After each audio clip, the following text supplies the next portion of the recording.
Okay, welcome to Story Hole. Welcome to Story Hole. Come to the window. We'll be home too.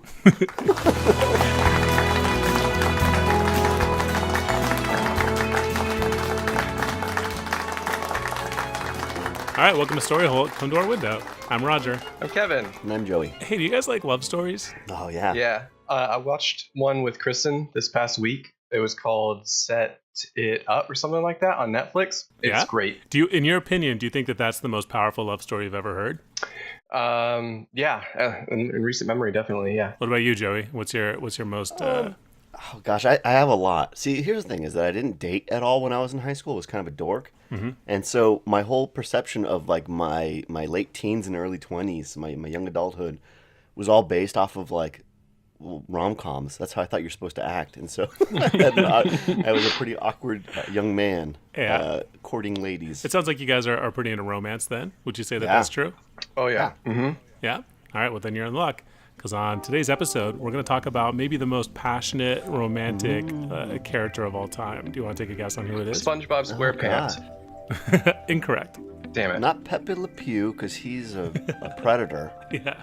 That's the only character I can think of that loves stuff, though. You're actually close, though. It's Steve Urkel. Hey! Oh.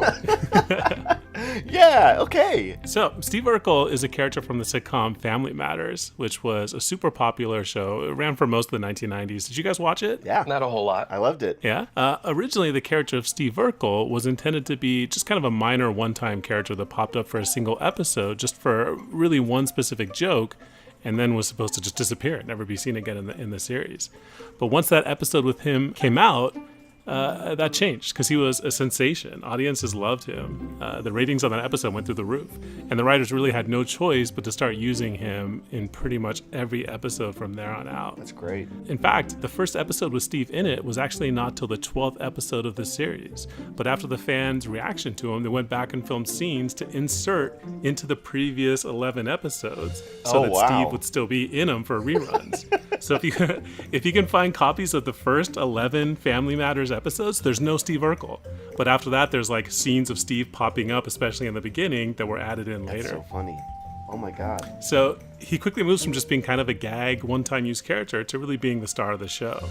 And ultimately, he becomes kind of an iconic figure of the 1990s. Yeah. And just to show you how big of a deal he was, if you look at the Wikipedia page for Steve Urkel, the first section is titled Character Development, and the second section is titled Cultural Impact. And it discusses the influence that Steve Urkel had on 90s culture as a whole. I get it. So if you were a kid in the 90s, you could have had like an Urkel doll or maybe an Urkel lunchbox. There was an Urkel cereal called Urkelos. Oh my God. You could buy a Steve Urkel board game. There was a dance craze called Do the Urkel. Do you guys remember that? Oh, I do remember that. I don't remember what it was, but I remember it. Yeah, I could show you later. Remember I said I never go on dates? I didn't know Maybe how to you didn't dance. know how to do the Urkel, and it held you back in your love Will you life. teach me after this episode? Yeah, it's not too late, man. Let's get out there. Yes. Yes. So I think it's safe to say that that in the 1990s, the U.S. had Urkel fever. Yeah. Steve was the ultimate nerd, though, right? Steve Urkel is like the epitome of a nerd. When he first appears in the series, he's 13 years old. He's just a scrawny kid growing up in kind of an upper middle class neighborhood in Chicago. And you could tell just by looking at him, like this guy's a real nerd, right? Yeah. And he dresses basically like an old man. He's got super high-waisted pants that go up above his belly button. He's got suspenders. He wears old man cardigans. He's got thick glasses that are held on his head with like a band. And he talks in kind of a high-pitched, nasally voice. He's just a real twerp. I mean, I like the style-wise, actually, when you describe it. I'm like, oh, that's pretty cool. Yeah, you think so? But maybe at the time, it probably wasn't cool. I mean, I think the high-waisted pants, wearing pants above your belly button, that's a hard look to pull off. Women wear high-waisted pants again, so now it's just a matter of time before men start wearing high-waisted pants. Yeah. Hey, can I say I've been predicting styles my whole life, and I predicted the drop crotch pants. Oh, really? Yeah, because think about it this way. We had big pants, like the Jinko jeans. Loved them. We had skinny pants from like the 50s. Yeah. Then we had bell bottoms, which flared out, they got bigger at the bottom, but stayed skinny at the top. So it was only a matter of time before you had drop crotch where the top was big and they tapered at the bottom. That was the last option. I guess we can do skinny at the top, skinny at the bottom, and then really big balloony in the middle. Those are riding Oh my pants. God. Yeah, those are like horse riding Figured pants. it out. Yeah. So yeah, I mean, so Steve's a nerd. I wrote a joke in here about how that's probably sounds familiar to Kevin because that's the kind of kid that you used to beat up in high school, right, Kev? Yeah, definitely. I Yeah. beat them up and was not one of them. Tell us about a time that you beat him. tell us about how you Tell us beat about him the time up. you beat up a nerd, Kevin. I'd hold them down and I would noogie them until they got a bald spot, and then they were even more like a nerd. That probably took months, huh? It did. It was an investment. Yeah. Worth it.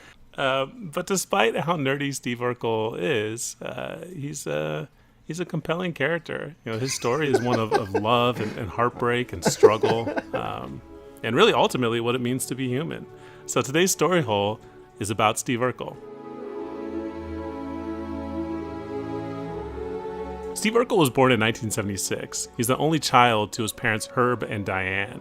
And his father Herb was a successful neurosurgeon, and they live in a pretty nice upper middle class neighborhood in Chicago.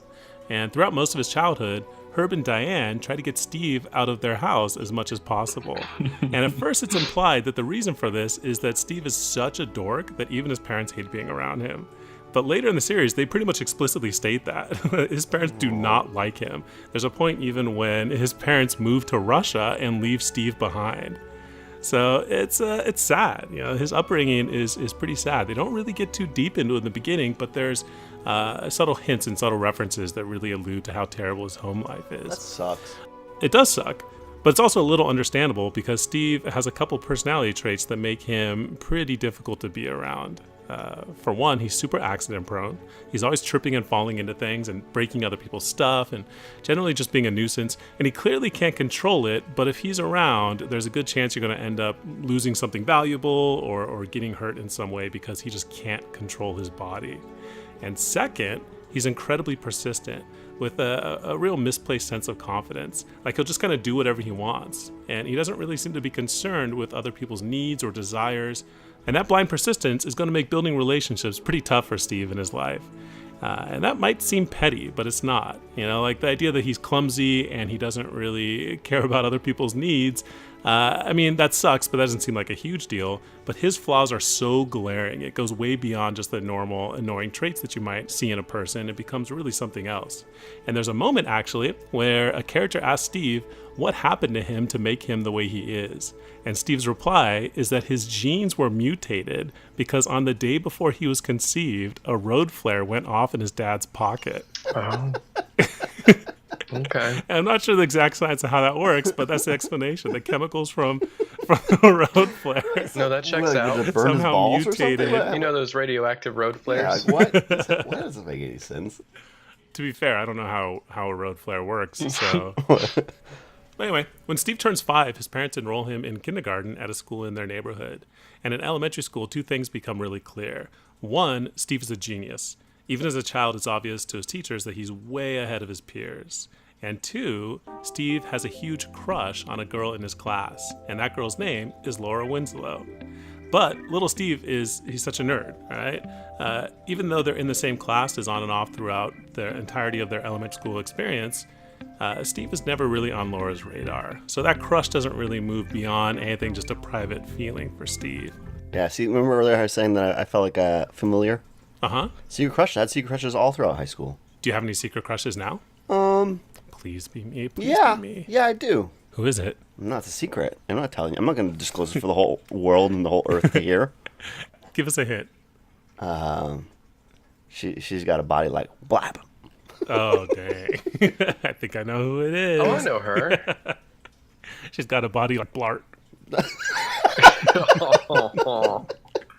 Oh. Yeah, nothing wrong with that. That's what it like. Cruises around on one of those. What are those called? Those little. Yeah, what are those called? Ramekin. No. All I could think of is like It's a segue. Segway. Yeah, thank you. Yeah. Segway. Yeah. What's a ramekin? I've never heard that word. A ramekid's a little dish for holding like gravy, I think. Yeah, it's like a sauce dish. Yeah. Is that the guy, the electricity guy from Mortal Kombat? Yeah, it is. Yeah. He's got the little dish hat. Yeah. And he could throw it, Gonna right? get you. Yeah. Yep. Classic ramekin Skywalker. All that changes once they get to middle school, because in the 8th grade, something happens that catapults Steve into Laura's personal life. There's a big dance coming up, and Laura wants to go really bad. But the problem is, Laura's mom thinks that she's too young to be going to dances with boys. So even though Laura's been asking for weeks if she can go, her mom keeps saying no. And eventually, with some convincing from Laura's father, her mom caves in and tells her that she can go. But at this point, the dance is in just a couple days. So how's Laura going to find a date? All the cute boys already spoken for. Laura's in a real pickle. So she's talking it over with a friend of hers at lunch the next day. And her friend's just saying like, hey, you waited too long to put yourself in the market. Now you're stuck on the sale table. And, I know what's gonna happen. Yeah? You want to give a prediction? She's gonna take her lunch, make a food man. She's gonna ask Mr. Feeney. Peek over that fence. Sorry, go ahead. But her friend says her only real option is to go with a guy that definitely doesn't have a date already, like Steve Urkel, for example. To which Laura replies, not Urkel, not now, not ever. Because Steve's the worst. But on top of that, Laura actually has her eyes on a different boy in her class, hunky Mark Newhouse. But Mark Newhouse is already planning on asking some other girl to the dance. So it's risky, right? Does she wait and hope that Mark Newhouse asks her instead? She could end up going to the dance without a date at all, which would be super embarrassing. So she's kind of weighing her options, and she's pretty stressed out about it. Hey, girls, don't be embarrassed to go to the dance alone. You don't need that guy. Yeah. Have fun. Also, you can ask them too. That's right. Which is exactly what happens. So we'll get there in just a second. But back at home that night, Laura's eating dinner with her family, and she's clearly upset about this whole fiasco, and she's worried that she's going to be humiliated, that she's not going to find a date. So seeing her so upset, Laura's father feels really bad for her, and he promises her that she'll end up finding a date. So after dinner, her dad figures that maybe he can help behind the scenes, maybe pull some strings to make sure that happens. So he sneaks away to call some of the other dads he knows and see about maybe setting Laura up on a blind date for the dance. Do you guys want to take a guess on who the first dad he calls is? No, I mean this dad's too aware. It can't be Urkel's dad.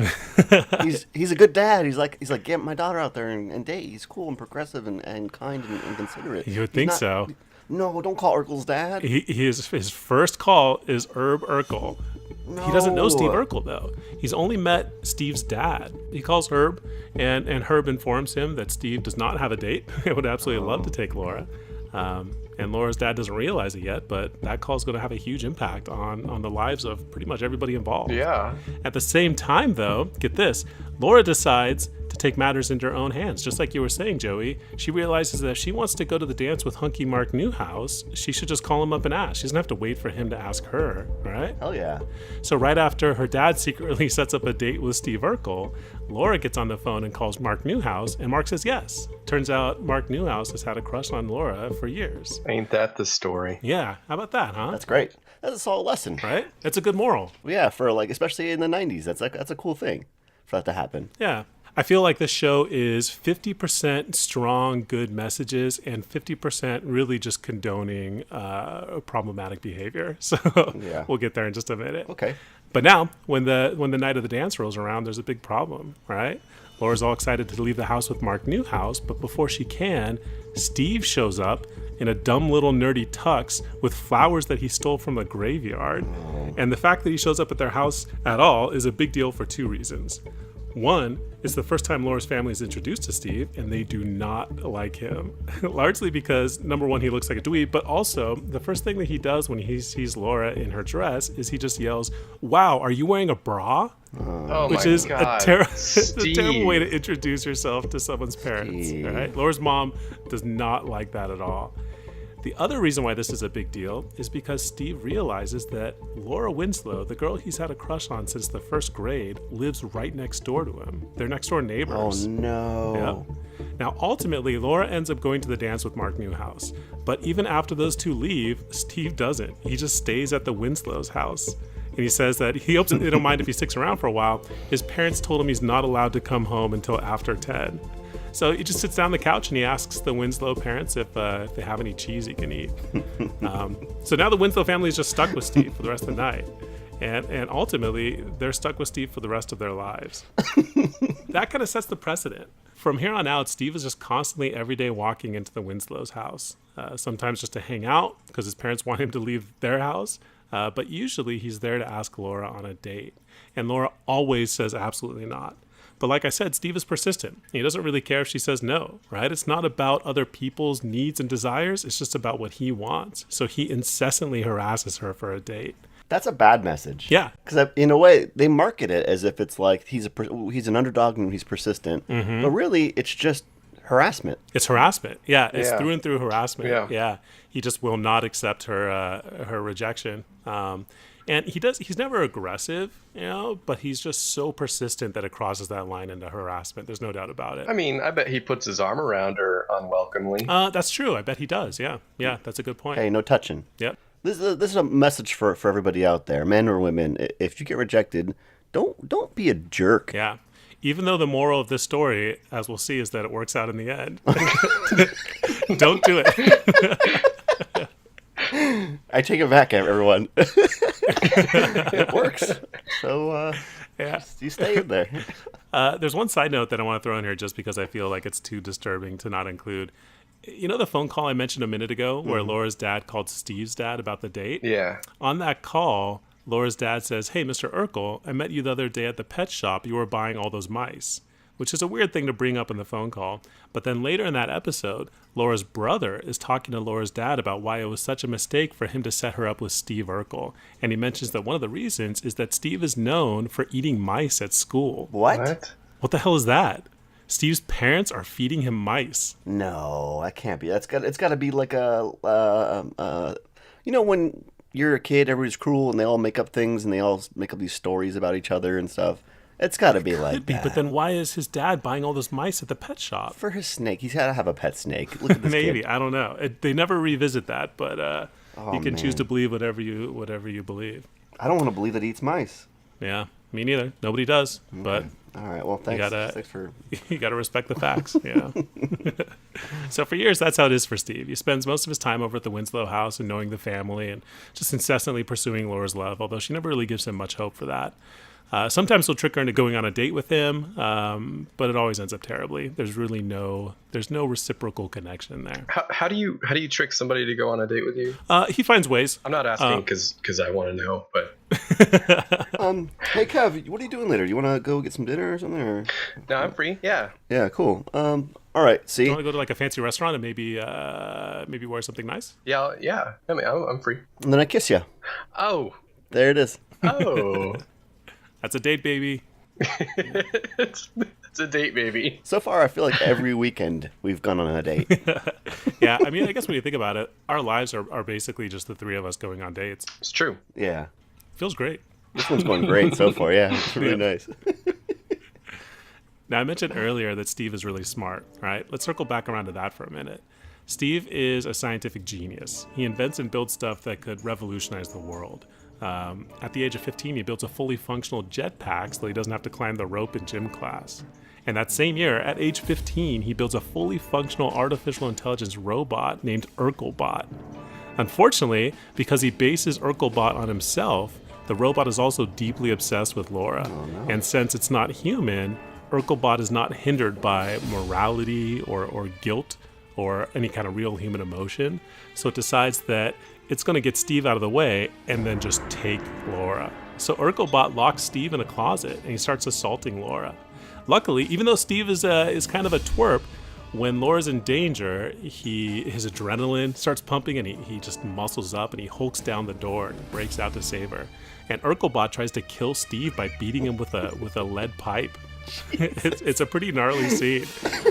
But Steve is able to dodge the blows, and he grabs a fire extinguisher and shoots the fire extinguisher at him, and that shorts his circuits, and UrkelBot powers down, and he saves both of them, which is pretty wild. I feel like there's a lot to unpack in that scene. Yeah. Yeah, lead pipe. Jesus Christ. Carbon dioxide's not that great of a conductor either. I don't know how that shorted out the circuits. Yeah. But I guess we also don't understand the technology that's powering UrkelBot, Yeah. so who knows? Later, actually, Steve builds a Laura bot for UrkelBot so that they can fall in love together. And then the two of them perform a dance. And that's the end of the episode.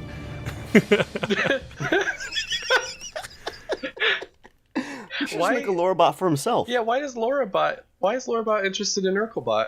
That's true. Yeah, he must have programmed her differently. It's not really Laura then. you ask me. No, it's How not. close? How good do the robots look? Do they actually look like humans? Or? No, they don't look human at all. You know, they're silver, they're chunky, they're kind of blocky looking. You could tell that the features are there, but they could not pass for human. Yeah. Okay. Incredible dancers, though. Yeah, I heard about it. I heard about it. Maybe the most important invention that Steve creates, though, is a way of altering a person's genes. After realizing that he's just not cool enough to win Laura's heart, he locks himself in his basement and conducts a series of experiments on himself to isolate the gene that's responsible for coolness. And then he creates a chemical compound that when he drinks it will give him 100 trillion cool genes. And his hope that is that if he takes it, he'll be transformed into the kind of person that will make Laura swoon. And Is that it what works. CRISPR is? Is that CRISPR technology? Yeah, it's basically, he invents CRISPR. Yep. Oh man. Okay, so he's got all these cool points now, right? Uh-huh. Cool genes now. He's got cool genes. Yep. It works. After drinking the chemical, Steve Urkel is no more. He's transformed into the suave and beautiful Stefan Urkel. And Stefan Urkel he's just so fucking cool. Everyone loves him. He's popular. The Winslows like having him around. Laura has a major crush on him. It's great. And Laura, Does she know it's the same guy or no? Yeah, she watches him transform. But it doesn't matter. He's so magnetic, you know, both in his suaveness and his physical appearance, that she just can't resist his charms. Even though she knows that there's still a Steve Urkel in there, Stefan Urkel, man, you just can't resist him.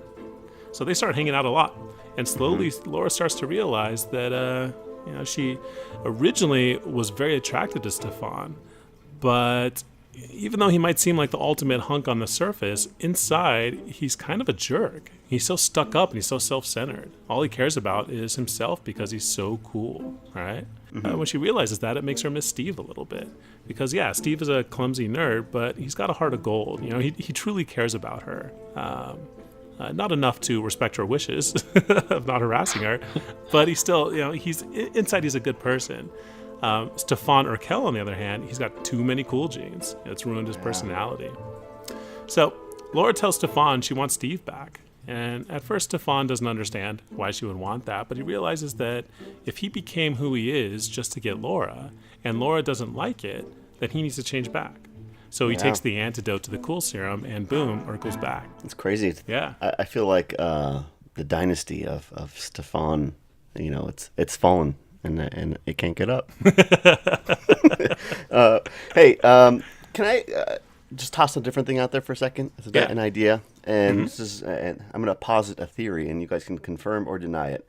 I'm going to guess that Stefan Urkel doesn't come out for like several seasons, right? Yeah, it's maybe season 7 out of 9. So at this point, Jaleel White's probably like 20 years old, and he probably has to do that, right? Because he can't just, that's terrible. He can't just be Urkel that forever. He can't just be a nerd. They probably invented that for him so that he can redeem himself as an actor, or at least not be embarrassing, right? Yeah, it's hard to play the disgusting nerd for your entire life. Look at what it did to Screech. Dustin Diamond was in like porn and like got arrested and stuff. Yeah. Yeah. I think those are probably deep-rooted issues about him having to be this dork side character for his whole life. But Family Matters did it right. And the actor Jaleel White in real life is pretty suave and good-looking. He probably wanted to kind of show that he could be a heartthrob if he wanted to. The only child actor that didn't end up with issues growing up. Yeah. Think about every other child actor you can think of. Jonathan Lipnicki. He got really buff. And then I heard he performed credit fraud. Insider trading. Mm-hmm. Man, that's too bad. That's not true. But the experience with Stefan creates a change in Laura. You know, she thinks a lot about how charming and suave Stefan was, and she misses him. But she also thinks about how much Steve loves her, you know, how he'd do anything for her, and she likes that. So her feelings for Steve and what he could potentially be get pretty complex. At the same time, Steve's still Steve, you know, he's back to his nerdy self. And eventually, Laura starts to get really fed up with his constant attempts at romancing her. So Laura comes up with a solution. They need to find Steve a girlfriend. That way, he'll leave Laura alone. And they do. They find a girl named Myra Monkhouse, and she's beautiful, and for whatever reason, she's totally in love with Steve. So Laura introduces the two, and Myra she's all about it, to the point of obsession, pretty much. She covers her room in photos of Steve. Steve really becomes her whole world. On the other hand, Steve isn't so sure about Myra. She's attractive and she's fun, but his heart still belongs to Laura. Yeah, right? I get it. Myra's relentless, though. Basically, the tables get turned. The beautiful Myra is constantly harassing Steve in the same way that Steve constantly harassed Laura, right? And eventually, Steve relents, and he starts to date Myra. So at the same time, Steve still dreams of being cool enough for Laura, so he spends time perfecting the technology that he used to transform himself into Stefan. And he figures out a way that he could use the same concept as the cool serum to build a chamber that will alter his genes so that the coolness is magnified without sacrificing his personality. And he tries it, and it works. Out of the chamber walks a new and improved Stefan Urkel that is both suave and also caring. And Laura is in love. It's perfect. It's the best of both worlds. Unfortunately, the technology isn't perfect, and it doesn't last very long before the effects wear off, and Stefan is back to just being shitty old Steve Urkel, right? Yeah, that's how shitty old Steve Urkel. That's how genes work, right? You can alter genes temporarily, and then I think so. They usually get better with age. You buy them now with all those blemishes and such in them. With the distressed, the holes in the knees. What if this whole time it was just Steve Urkel changing his pants? He sees hope in this, though. There's hope there. And he devotes himself to improving his transformation chamber until it can make him Stefan permanently. Meanwhile, that kind of sucks for Myra, right? Yeah. And she just wants Steve Urkel. She doesn't want Stefan Urkel. She just wants her nerdy Steve. So now Steve's kind of torn. Should he be himself and stay with the girl that loves him for who he is? Or does he transform himself into something else permanently to be with the girl that he truly loves? That's harsh. That's a hard choice. It's a hard question. Yeah. What would you guys do? I've always been Popeye. I am's what I am. So that's my jam. Where's that line, though? Yeah. Would you want a genie to come here and magically make this woman who's not interested in you fall in love with you? No, I wouldn't do that at all. No, I wouldn't No. want that. Yeah. If there was a genie, I think I would wish for maybe 2 wishes, and then on the third wish, I would wish for his own freedom. Yeah. Yeah, it's hard though. I mean, it's a hard question. Luckily for Steve, a different solution ends up presenting itself, because a couple months later, Steve is working on building a different machine, one that can clone anything. And he tests it out on a stool, and it works. He's got 2 stools. And they tests it out on a potted plant, and that works. He's got 2 potted plants, and they're both alive. So he figures, hey, I'll test it out on myself next. So he climbs into the machine, he flips the switch, and after a couple minutes, nothing happens. No Steve clone comes out. And he figures something must have gone wrong. Maybe the machine can't handle something that complex or whatever. So he gets out of the machine, and he says out loud to nobody in particular that he has to take a pee break. And he goes inside, and he's peeing. And while he's peeing, a couple minutes pass, and the machine produces a perfect Steve clone. It did work. It just took a lot longer than Steve was expecting. So You now also have to go to the bathroom? Yes, literally in the episode, the Steve clone walks out of the machine. He says, "Time for a pee break." They're identical, and now there's 2 Steve Urkels. Oh, wow. And that's a huge problem, right? Because 1 Steve Urkel is more than the Winslow family could handle. 2 is unbearable. And what do you do in that case? I mean, how would they interact? We'll find out. But the clone is a living, breathing Urkel, right? It's a living person. They can't just destroy him. Wild. Do they let them both live? It's a difficult situation, and they end up running into each other and kind of competing with each other a little bit. It's a mess. Laura comes up with the perfect solution though, because it might solve all their problems. Do you want to guess what Laura's solution is? I thought the reason he was doing this is so that one could stay normal and date the pretty girl, and then one could be Stefan and date Laura. That's exactly it. That was not Steve's original plan, but that's Laura's plan. When she sees that there's 2 Urkels and they have to figure out a way to get rid of one of them to solve this problem, her suggestion is, why doesn't the clone get inside the transformation machine and he'll become Stefan Urkel? And that way Stefan and Laura can fall in love, and Myra can still have her nerdy Steve Urkel, and they can fall in love. And your parents don't have to leave you and go to Russia. Yeah. So it's perfect. They stick the clone in the machine, and out comes Stefan. And that episode ends with Laura and Stefan making out on one side of the room, and Myra and Steve making out on the other side of the room, which, let me tell you, is one of the steamiest scenes I've ever seen in television history. It's also one of the steviest. Hey, all right. But the solution isn't great. that was you knocked it out of the ballpark with that one, Kev. Yeah, that was a home run for sure, Kev. Man. The solution isn't great, though, because sure, Stefan gets to be with Laura, but Steve is still in love with Laura, too. That doesn't solve that problem. Steve's with Myra, but he can't help dreaming about being with Laura. So he slowly starts to try to emulate Stefan a little bit. He tries dressing a little cooler. He tries to be a little bit more smooth.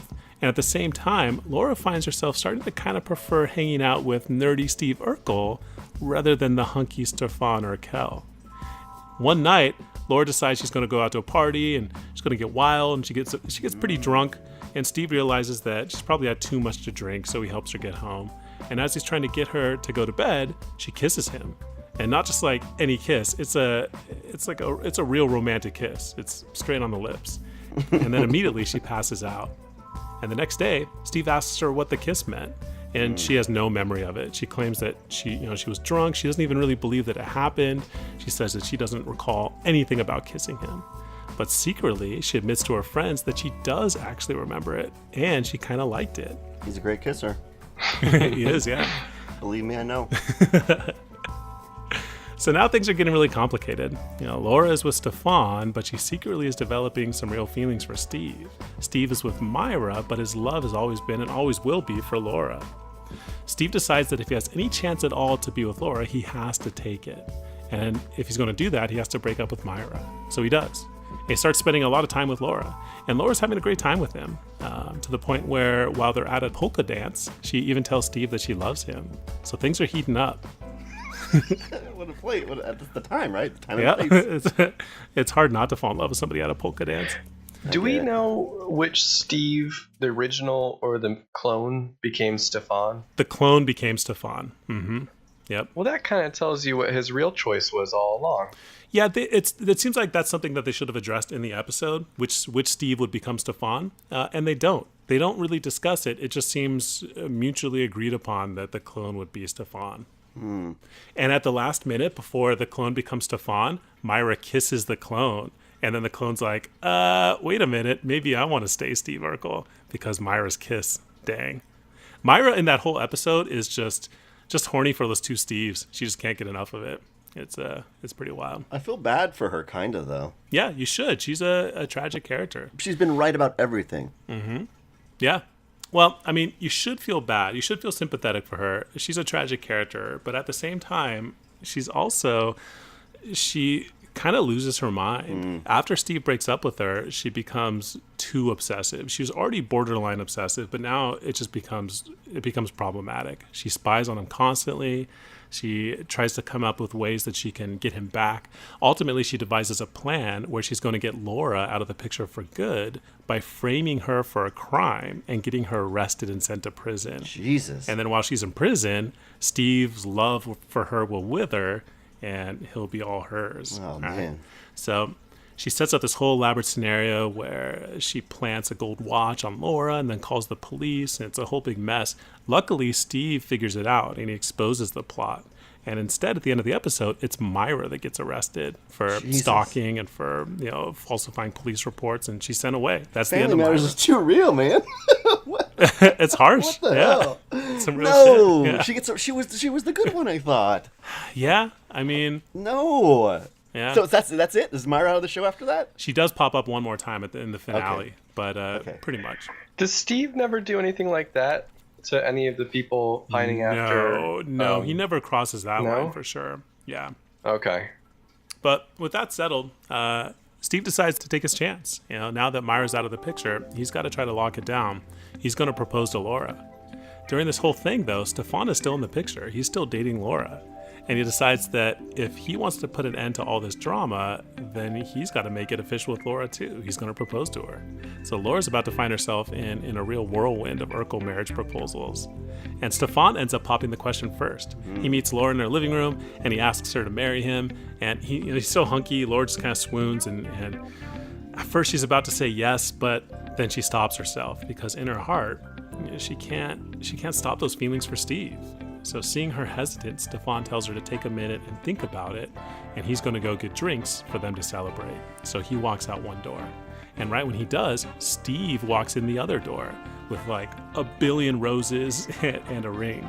And he gives this really heartfelt, sweet speech about how much she's meant to him since the first time he saw her back in the first grade. And there's some flashbacks to the first episodes. And ultimately, he asks Laura to be his wife. So Laura gets proposed to at the same time by two different Urkels. And she doesn't know what to do. Her heart's torn. Does she go with the sexy, scientifically engineered Stefan or the nerdy Steve that's sweet and would do anything for her? So she can't make up her mind. And she tells them both that she's going to have to take some time and think about it. Side question. Mm-hmm. Is it unethical to get the transcript of that speech that he makes and use it if I or Kevin proposes to someone? No, I think that's perfectly okay. The next day, Steve realizes that he's being a fool. There's no way Laura's going to pick him. Stefan is so dreamy, Steve doesn't stand a chance. And he realizes that ultimately, all he really wants is for Laura to be happy. And with him being there, he's just going to be getting in the way of their love. And that's going to cause Laura pain. It's going to cause her problems. So he decides that if he truly wants her to be happy, he's got to leave. He's going to move to Russia and find his parents. And just a side note, that's a pretty incredible character growth, huh? Like he's gone from a boy who didn't care at all what Laura said or what she wanted, and he was just going to harass her constantly, to now realizing that if he truly loves her and wants what's best for her, then maybe he just needs to let her be. It's part of growing up, Yeah, it's pretty moving, huh? Growing as a person, getting older. Yep. Yeah. We could all learn a lot from Steve, I think. Yeah. Kevin. We should all leave our girlfriends. I just want them to be happy. And there's no doubt about it. Your girlfriend would be happier without you, Kevin. Absolutely. I'm just kidding. I'm kidding. That's how I didn't that mean one it. hurt. Yeah, I didn't mean it because it's not true, though. It's just mean. Want to mean to each other for the rest of the episode? Yeah. No. Let's try that out. Let's try that out, idiot. Wow. Wait, which one of us is the idiot? I was talking to myself. I'm sorry. So Steve comes back over to the Winslow house for one last time, and he's going to explain to Laura that he's leaving. He's moving to Russia. He just wants what's best for her. And when he tells her that, Laura is crushed. She tells him that he can't leave. She can't imagine her life without Steve being in it. And with that, she tells him that she's made up her mind. It's him that she wants to marry. She chooses Steve Urkel over Stefan Urkel, and they kiss. It's a huge moment. And that's a pretty good finale to the story of Steve Urkel, right? Yeah. Mm-hmm. But there's one last thing that gets in the way of Steve and Laura living a happy, loving life. Steve goes to outer space. In the last two episodes of the series, Steve gets sent into space by NASA. It turns out Steve has built a prototype for the Urkel AGF, a device that can produce an artificial gravity field in a weightless environment. It's a huge breakthrough. It could have a big impact on the space program. So NASA asks Steve if he'd go on a space mission to install the device and test it. And at first, Steve refuses because it would mean postponing his wedding to Laura. But she insists that he takes the opportunity. They can always get married when he comes back. So he agrees, and he's sent to space. So Urkel and a crew of astronauts climb aboard a space shuttle, and they head into space, and they install the Urkel AGF. And they switch it on, and it works perfectly. It's a huge success. They have gravity inside the space shuttle. Unfortunately, the gravity field it produces pulls a nearby satellite off course and directly into the space shuttle. And it crashes into them and sends the shuttle spinning out of control. The astronauts on board are knocked unconscious, and Steve is the only person left. And the shuttle is minutes away from falling into the Earth's atmosphere and burning up, which would kill everyone on board. With the help of ground control, Steve is able to stabilize the shuttle and correct their course. But they're not really out of danger yet. The satellite has punctured a hole in the shuttle, and it's currently stuck, sticking off the back of the ship. And there's no way they can re-enter Earth's atmosphere with that, connected to the back. They'll explode and they'll die. So Steve is going to have to leave the shuttle to dislodge the satellite and perform the repairs in space. He's going to have to go on a super dangerous spacewalk mission. So Steve puts on a spacesuit, and he climbs out of the airlock and clings to the outside of the shuttle. And he makes his way to the satellite. And after yanking on it as hard as he can, he's able to pull it free. And he saves the mission. But he made one critical mistake. Instead of holding onto the space shuttle, he held onto the satellite, which is now drifting away from the shuttle into the black void of space. Oh, no. Which normally wouldn't be a problem because astronauts always tether themselves to the ship. But Steve didn't know that. The astronauts are knocked unconscious. He had nobody to tell him that. So now he's tetherless, up there on his own, floating away into his slow and painful death. A little bit of an oversight from ground control. Yeah, you think that they would have explained that part. And ground control is scrambling to find a way to save Steve, but there's just no options. There's nobody there that can help him. He's helpless. There's one man who could. Who's that? Stefan. So Stefan gets his own spaceship and he flies up. No, I wish. So yeah, really that what we see is Steve just floating away into space, and he's just kind of coming to terms with his own imminent death. And he gives up. But right as he's giving up, he hears Laura's voice in his head, making him promise to her that he'll come back to her. And with that, Steve has an idea. He's still holding onto the satellite. And if he can somehow hotwire the satellite circuitry to take over its thrusters, he can use it to push himself back to the space shuttle. And he's such a genius that he's able to figure out what the circuitry in the satellite means. He's only got 3 minutes of oxygen left, but with those 3 minutes, he's able to guide himself back to the ship, and he's safe. The astronauts have now regained consciousness, they're able to guide the ship back to Earth, and they all land safely. And Steve becomes a national hero. He's celebrated for his genius and his bravery.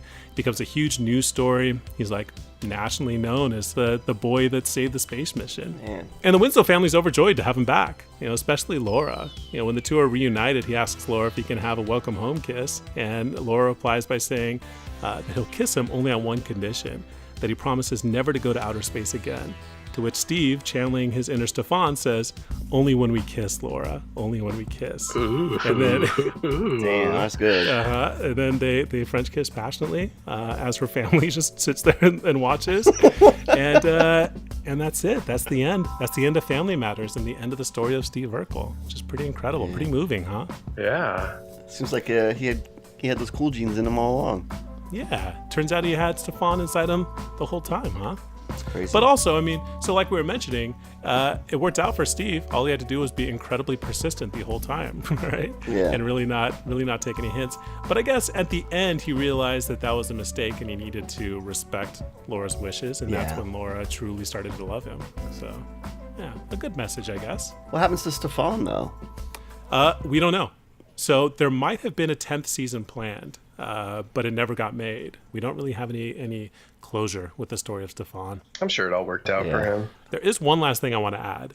So as I mentioned at the beginning of this episode, originally the show was not supposed to be about Steve Urkel. It was supposed to follow the Winslow family and their lives, and specifically the father of the Winslow family, Carl. But since Urkel was just going to be a one-time goof, the writer that wrote the script figured he'd play a prank on his friend by naming the annoying character after him. So Steve Urkel is a real person, which is pretty good. That's so good. But when the character became so wildly popular, when it became an icon of the 1990s, that prank really turned into a curse for the real-life Steve Urkel. He talked about how whenever he tried to use his real name, no one would believe him. Yeah. He would get hassled constantly by businesses. Whenever he tried to sign up for something, people would think that he was trying to pull a prank. He got prank called incessantly. People would call his house asking for Laura, and he said it really made his life super difficult for decades. Jeez. Yeah. So on that sad note, let's wrap it up. On that note, about the dark impact of Steve Urkel on one man's life. All this is fictional except for that last real part. That was really sad. Hey, you know what's a good idea? I think because I feel like there's been a big reboot and like bring back kind of thing lately, like the Karate Kid and like a lot of the 80s-y stuff, 90s-y stuff. I feel like maybe we should have a 10th season now. Maybe we should make it. Well, is that what you're saying? Well, I just think that it should be made, even if I'm not, even if I don't get to be a part of it. I think we should be involved in it, though. Yeah, you're right. I am friends with Jaleel White on Facebook. Maybe I can. Are you really? I am. How did that happen? I added him one day. I don't know. And he accepted your friend request? I guess so, or maybe like. Oh, that's great. I don't know. I don't know why. Maybe he just accepts all fans. That's probably what it is. But he seems like a delightful man and a good dad. So maybe we can just ask him. Yeah, we should. My friend Ethan was setting up an account for his, I think it was like for his Netflix or something. And his password, he put his password in as Jaleel White. And then he put the clue in as my favorite actor. Yeah. And then he forgot his password, so he had to call Netflix to get something done. He's like, I can't remember my password, and I don't know. He tried all of his favorite actors, and none of them worked. And the lady on the other end of the line, the customer service lady, was like, she's trying to give him hints, and she's like, he's African American, and Ethan was like, Denzel Washington, and she was like, no. And they went through like a whole list of a bunch of different actors, and he couldn't figure it out. And eventually Ethan just got frustrated, and he went to bed. And then he says in the middle of the night he just woke up and bolted upright in bed. And he was like, Jaleel White.